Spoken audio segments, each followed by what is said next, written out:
Hi అందరికీ. మీరు ఎప్పుడైనా క్యాప్సికమ్ ఎగ్ కర్రీ చేశారా? చేయకపోతే ఒకసారి ఇలా ట్రై చేయండి.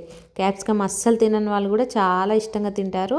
ఒకసారి అయితే ట్రై చేయండి. ఫస్ట్ అయితే క్యాప్సికమ్ని 2 ముక్కలుగా కట్ చేసుకొని దాని లోపల ఉన్న గింజలను అయితే తీసేయాలి. గింజలు వండుకోకూడదు, ఎందుకంటే అవి ఉడకవు, మళ్ళీ డైజెస్ట్ కూడా అవ్వవు. అందుకోసం గింజలు వండుకోకూడదు.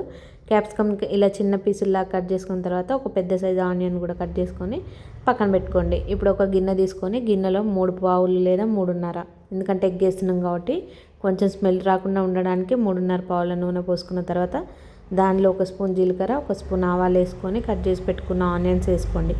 ఆనియన్స్ కొంచెం మంచిగా మగ్గిన తర్వాత బ్రౌన్ కలర్లోకి వచ్చేదాకా ఉంచుకొని దాని తర్వాత ముందుగా కట్ చేసి పెట్టుకున్న క్యాప్సికమ్ పీసెస్ వేసుకొని ఒకసారి కలిపి మూత పెట్టుకోండి.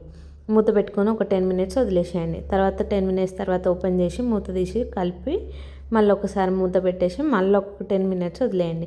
కొంచెం క్యాప్సికమ్ మగ్గుతాయి. చూడండి వీడియోలో చూపిస్తున్నట్టు మగ్గిన తర్వాత 1 స్పూన్ అల్లం, 1/2 స్పూన్ పసుపు వేసుకొని మంచిగా మిక్స్ చేసుకొని మళ్ళీ ఒకసారి మూత పెట్టేసేయండి. ఇలా ఆయిల్ పైకి తేలిన తర్వాత ఒకసారి మళ్ళీ కలుపుకున్న తర్వాత 4 నుంచి 5 స్పూన్ల కారం వేయండి. అంటే మీ కారం మీ టేస్ట్ని బట్టి చూడండి. మీరు రోజు వేసుకునే కూరలలో ఎంత వేస్తారో అంత కాకుండా 1 స్పూన్ ఎక్కువ వేసుకోండి. కారానికి తగినంత ఉప్పు వేసుకొని మళ్ళీ ఒక్కసారి మిక్స్ చేసుకోవాలి.